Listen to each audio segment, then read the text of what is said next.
In the heart of the bustling town of Oyo, there lived a young woman named Moji. She was a food seller who spent her days cooking delicious meals and selling them in the crowded market. Every morning, before the sun rose, Moji would wake up and light her small cooking fire. She would prepare steaming pots of jollof rice, sweet fried plantains, and smooth pounded yam. She worked with love, hoping her food would bring happiness to others. But the market was a busy place, filled with many other food sellers. Some of them had large stalls, colorful signs, and loud voices calling customers to come and eat. Others had food that smelled so good it could make your stomach rumble from far away. Moji's little stall, on the other hand, was small and simple. She had no bright signs, no loud voice, and no secret recipes. She only had her hands, her pots, and her hope. Every day, Moji sat at her stall and watched the other sellers. Customers lined up at their tables, laughing and eating big plates of food. Moji would smile politely at passers-by, but they rarely stopped. Sometimes, a kind stranger would buy a plate of food from her, but it was never enough. By the time the sun set, Moji would pack up her unsold food and walk home slowly, her basket still heavy. "Why don't people like my food?" Moji would whisper to herself as she sat alone under a big mango tree near her house. "I work so hard. I cook with care. What am I doing wrong?" But the mango tree could not answer, and Moji's heart grew heavier each day. The food market in Oyo was famous. People traveled from nearby villages to taste the meals sold there. Sellers like Mama Tolu, the jollof rice queen, had customers waiting before she even opened her pot. Her rice was red, spicy, and smelled like heaven. "Come and eat the best rice in Oyo," Mama Tolu would shout, her voice booming through the market. People would rush to her stall, coins clinking in their pockets. Then there was Baba Say, the plantain king. His fried plantains were golden, soft, and sweet. When he cooked, the air around him smelled like sugar and sunshine. Children would pull their mother's hands and say, "Mama, I want Baba Say's plantains." Baba Say would smile, his big, round face glowing with pride. Moji watched them every day. She tried to smile and cheer herself up, but it was hard. Her food was good, at least she thought so. It was warm, filling, and made with love. But for some reason, it never tasted as special as Mama Tolu's rice or Baba Say's plantains. Moji would often wonder if there was a secret she didn't know, something that made their food taste so magical. One afternoon, after another long day with no customers, Moji sat on the ground behind her stall. Her basket was still full, and her coins were still few. She could hear the other sellers laughing as they counted their money. "Another good day," Mama Tolu said happily. Moji's eyes filled with tears, but she quickly wiped them away. "I just need to work harder," she told herself. But deep in her heart, she began to wonder if hard work alone would ever be enough. That night, Moji could not sleep. She tossed and turned on her small mat, her mind filled with thoughts. She thought about Mama Tolu, Baba Say, and all the other sellers in the market. What was their secret? How did they make their food so special? Moji sighed deeply and sat up. "There must be something I can do," she whispered to the darkness. "Anything." The next morning, Moji woke up feeling more determined than ever. She cooked her food carefully, making sure her jollof rice was red and tasty, her plantains were golden, and her yam was soft and smooth. She carried her basket to the market, hoping that today would be different. But the market was the same as always. Mama Tolu's voice filled the air, and Baba Say's sweet plantains drew long lines of customers. Moji's little stall sat quietly at the corner, unnoticed. By the end of the day, Moji had only sold 2 plates of food. She carried her heavy basket home, her heart even heavier. As Moji walked past the big mango tree near her house, she sat down and began to cry softly. "What am I doing wrong?" she asked. "How can I make my food taste special?" The wind blew gently through the leaves, and for a moment, it seemed to whisper something. Moji looked up. The forest behind the trees stretched out like a shadowy blanket. People often said strange things lived there: spirits, magic, and even an old witch doctor who could help with problems. The witch doctor, Moji whispered. She had heard about him from the other sellers. Some said he could grant wishes. Others said his magic was dangerous. Moji sat under the mango tree for a long time, thinking. She knew it was foolish to believe in such things, but what choice did she have? Her food was not selling. Her heart was full of sadness. Maybe the witch doctor can help me, Moji said quietly to herself. As the sun set behind the hills of Oyo, Moji made a decision. She would go into the forest and find the witch doctor. She would ask for his help, no matter what it cost. The next morning, Moji prepared herself for the journey. The forest was a place many people avoided. They said it was full of strange noises and shadows that seemed to move on their own. Some said they had seen glowing eyes in the darkness, and others claimed they had heard voices calling their names. Moji was afraid, but her desire to succeed was stronger than her fear. She packed a small basket with food and water and set off as the sun rose. The path into the forest was narrow, with tall trees on either side. Their branches formed a roof that blocked out the sunlight, leaving the ground cool and dark. As Moji walked deeper into the forest, the sounds of the market faded away. All she could hear now were the chirping of birds and the rustling of leaves. She held her basket tightly and kept walking. The trees grew thicker, and the path became harder to see. Moji stopped for a moment to catch her breath. Am I going the right way? She wondered aloud. Just then, she heard a sound. It was a soft humming, like someone singing far away. Moji's heart jumped. She followed the sound, her feet moving quickly. The humming grew louder until she saw a small hut hidden between the trees. The hut was made of mud and straw, with strange symbols painted on the walls. Smoke rose from a hole in the roof, and the air smelled of herbs and something sharp. Moji hesitated for a moment. Her hands trembled, but she knocked on the door lightly and "Come in," said a deep, creaky voice from inside. Moji pushed the door open and stepped in. The hut was dimly lit by a small fire. Shelves lined the walls, filled with jars of powders, roots, and dried leaves. In the center of the room sat an old man with a long white beard. His eyes were sharp and bright like stars. "I know why you are here," the old man said before Moji could speak. His voice was calm but powerful, like a river flowing steadily. Moji's mouth opened in surprise. "You do?" she asked. The old man nodded. "You want your food to be the best in the market. You want people to love it and line up at your stall. Isn't that true?" Moji nodded quickly. "Yes, Baba. I need help. Please." The old man stroked his beard thoughtfully. "I can help you," he said, "but magic is not free. There is always a price." Moji's heart beat faster. "I'll do anything," she said. "Anything to make my food special." The old man smiled, but his eyes remained serious. He reached into a wooden box and pulled out a tiny charm. It was small, round, and shiny, no bigger than a coin. "This charm has great power," he said. "Place it near your cooking pot, and your food will become irresistible. People will love it. They will crave it." Moji reached out to take the charm, but the old man held it back. "Remember this," he said firmly. "The charm's magic comes with a price. Use it wisely, and it will help you. But if you let greed take over, the magic will turn against you. Do you understand?" Moji nodded. "I understand, Baba. Thank you." She took the charm with trembling hands, feeling a spark of hope in her heart. With the charm in her basket, Moji hurried back home. She couldn't wait to see if it would really work. That evening, she placed the charm next to her big cooking pot and began to prepare her food. As she stirred the jollof rice, the air in her kitchen changed. The food began to smell sweeter, richer, and more inviting than ever before.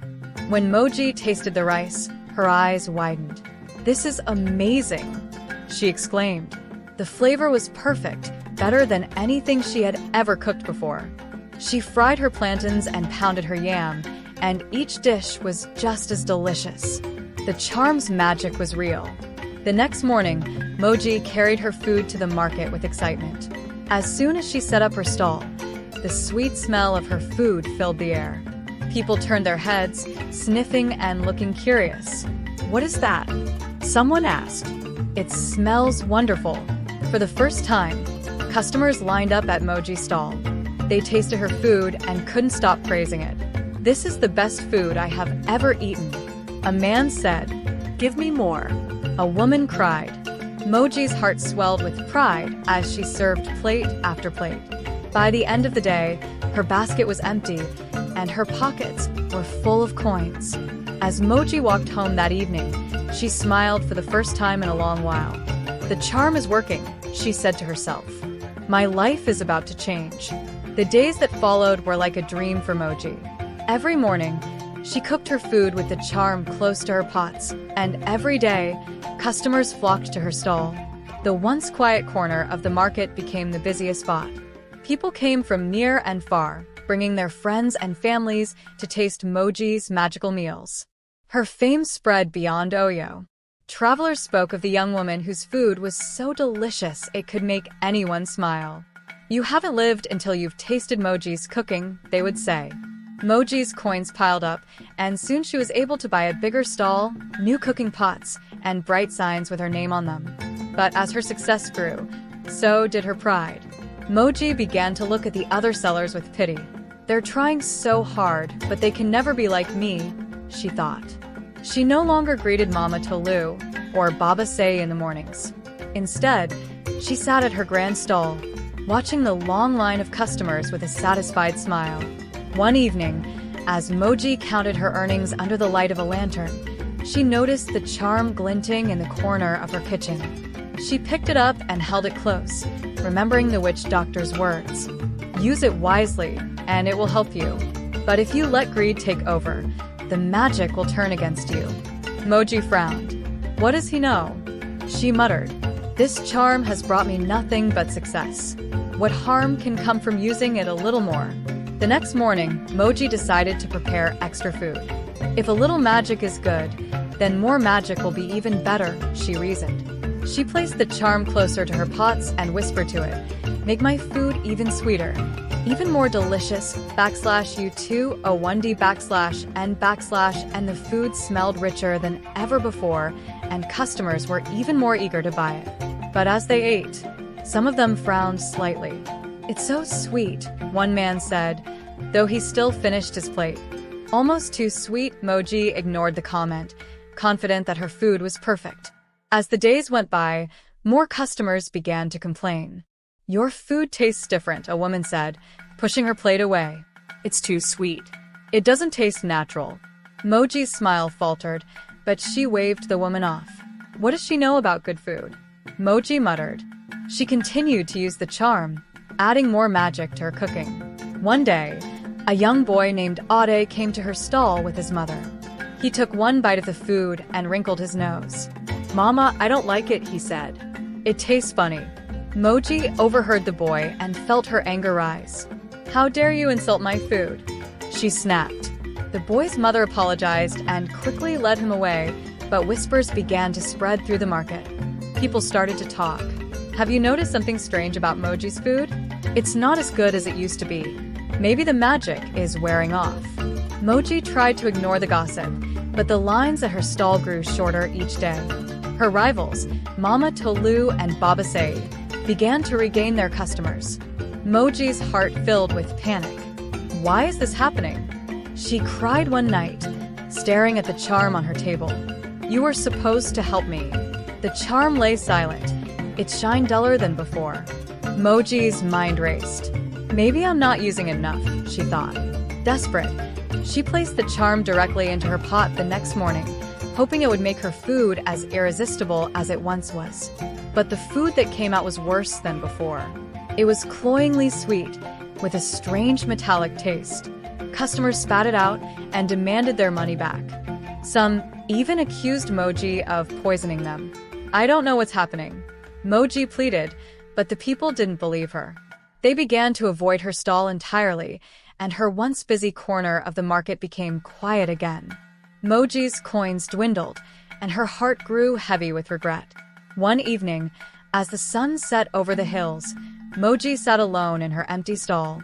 The charm lay in her hand, cold and lifeless. Tears streamed down her face as she thought about the witch doctor's warning. "I was greedy," she whispered. "I didn't listen." Moji decided she had to return to the forest and find the witch doctor. She needed to understand what had gone wrong and ask if there was a way to fix it. With the charm in her pocket, she set off down the dark, winding path, her heart heavy but filled with a tiny spark of hope. The forest felt darker than Moji remembered. The tall trees whispered in the wind, their branches twisting like skeletal hands. Moji clutched the charm tightly as she walked, each step echoing her regret. Suddenly, she heard a soft rustle in the bushes. Her heart pounded. "Who's there?" she called out. A small figure emerged. It was a child, no older than Ade, with wide, curious eyes and bare feet. The child held a wooden staff far too big for their small frame. "Why are you crying?" the child asked, tilting their head. Moji hesitated. "I made a mistake," she said softly. "I used magic to make my food special, but now it's ruined everything." The child's gaze sharpened. "Magic always comes with a price," they said, echoing the witch doctor's words. "But sometimes the price isn't what you think it is."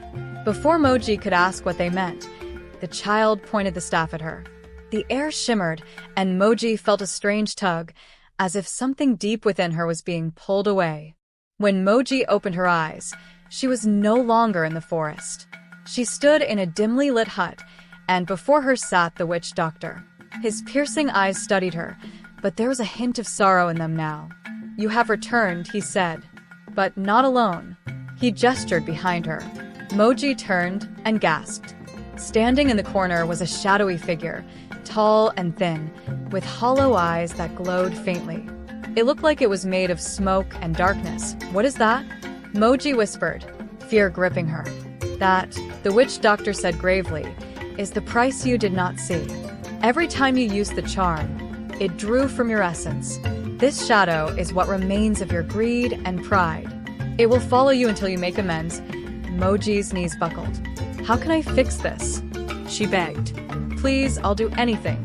The witch doctor's expression softened. "To break the curse, you must give back what you took. Your success came at the cost of others. You must find a way to help those you have wronged." Moji returned to the market the next day, her heart heavy but determined. The shadow followed her, unseen by others, but always lurking in the corner of her vision. She set up her stall again, but this time, she prepared her food without the charm. The first customer to approach her was Mama Tolu. "Moji," she said cautiously, "you're back. Are you here to sell more of that strange food?" Moji shook her head. "No, Mama Tolu. I've come to make things right. I'll sell my food the way I used to, with no magic, and I'll help you if I can." Mama Tolu's eyes softened. "We'll see," she said, walking away. As the day went on, Moji offered free meals to her neighbors and helped the other sellers with their stalls. She told them the truth about the charm and her mistakes. Some forgave her, while others remained wary. But Moji's determination never wavered. One evening, as Moji cleaned her stall, the shadow appeared before her, more solid than before. It pointed to a wealthy merchant who was packing up his stall. Moji recognized him as a man who had often mocked her for her struggles in the past. The shadow whispered, "He has more than he needs. If you take just one of his gold coins, no one will know. You could rebuild your stall, make your life easier." Moji's heart raced. The temptation was strong, but she clenched her fists. "No," she said firmly, "I will not take what isn't mine. I will earn my success honestly." The shadow let out a low hiss and faded slightly. Moji realized that resisting her old ways weakened the shadow. She felt a spark of hope. "I can beat this," she thought, her resolve strengthening. Moji continued to work tirelessly in the market, offering help where she could and serving food without the magic of the charm. Although some customers returned, others still avoided her stall. The shadow followed her every step, sometimes whispering temptations in her ear, promising easy paths and quick rewards. But Moji remained determined. One afternoon, as Moji was washing her pots, Mama Tolu approached her stall. "Moji, she said quietly. "I've been watching you. You seem different these days. What's going on?" Moji hesitated, then sat down beside Mama Tolu. "I made a terrible mistake," she confessed. "I used a magic charm to make my food irresistible, and in doing so, I hurt others. I let greed take over, and now there's a shadow following me. It's the price I have to pay for my actions." Mama Tolu listened carefully. "I had heard stories about that charm, but what you're doing now is the right thing. It's hard to make things right, but you're trying. That's what matters." Moji smiled faintly, her heart warmed by Mama Tolu's words. "Thank you," she said softly, "but it doesn't feel like enough. The shadow is still here, and I don't know how to make it go away." Mama Tolu placed a hand on Moji's shoulder. "You have to forgive yourself first. The shadow will always be there as long as you let your guilt eat at you. Once you can make peace with what happened, the shadow will lose its power." Moji thought about her words as the sun set behind the hills. She had been so focused on making her food the best that she had forgotten what truly mattered: the people around her. Days passed, and Moji continued her work, helping others and cooking meals with love. The shadow had not disappeared, but its form grew weaker with every act of kindness and honesty. One evening, after Moji had finished serving a plate of jollof rice to a family who had no money to pay, she felt a strange sensation in her pocket. The charm had begun to glow again. Moji pulled it out, surprised to see it gleaming brightly, as if alive. She held it in her palm, and for a moment, the shadow seemed to recoil, as if afraid of the light. "What is this?" Moji whispered. "Has it changed?" The shadow began to fade, its edges dissolving like mist in the morning sun. Moji's heart leaped in her chest. She had finally done it. Through her acts of kindness, the shadow was losing its power. She had not only helped others, but she had also helped herself.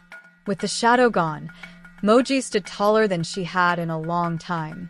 Her stall was still smaller than it had been before, but it felt more honest now. People began to return, not because of magic, but because of the warmth in her food and the kindness she showed. Her food may not have been as perfect as it once was, but it was real, and that was enough. One day, as she was serving a family with a young girl who had big, bright eyes, the child looked up at her and said, "Your food is the best. I've never tasted anything like it." Moji smiled, feeling a deep sense of fulfillment. "Thank you, little one," she said, her heart light. "I'm glad you like it." And so, Moji learned that success does not come from magic or shortcuts. It comes from hard work, kindness, and the courage to make things right when we go astray. She had found her place in the market again, not through the power of a charm, but through the power of her own heart. Years passed, and Moji became known as the wise food seller of Oyo. She still cooked with love, but she never used magic again. Sometimes, when she sat under the mango tree near her house, she would feel a soft breeze, and it would remind her of the lessons she had learned. One evening, as she walked home from the market, Moji noticed the same child who had first appeared to her in the forest. The child stood by the path, a small smile on their face. "You've done well," the child said. Moji smiled in return. "Thank you," she said, feeling a deep sense of peace. The child nodded and disappeared into the forest, leaving Moji with a heart full of gratitude. She had learned that sometimes the greatest magic is not in the charm, but in the simple acts of kindness and love we share with others. And so, Moji lived happily ever after, her food not just a feast for the body, but a nourishment for the soul. Thanks for watching. If you enjoyed this video, please give it a like and subscribe for more. Don't forget to hit the notification bell so you don't miss out on new uploads.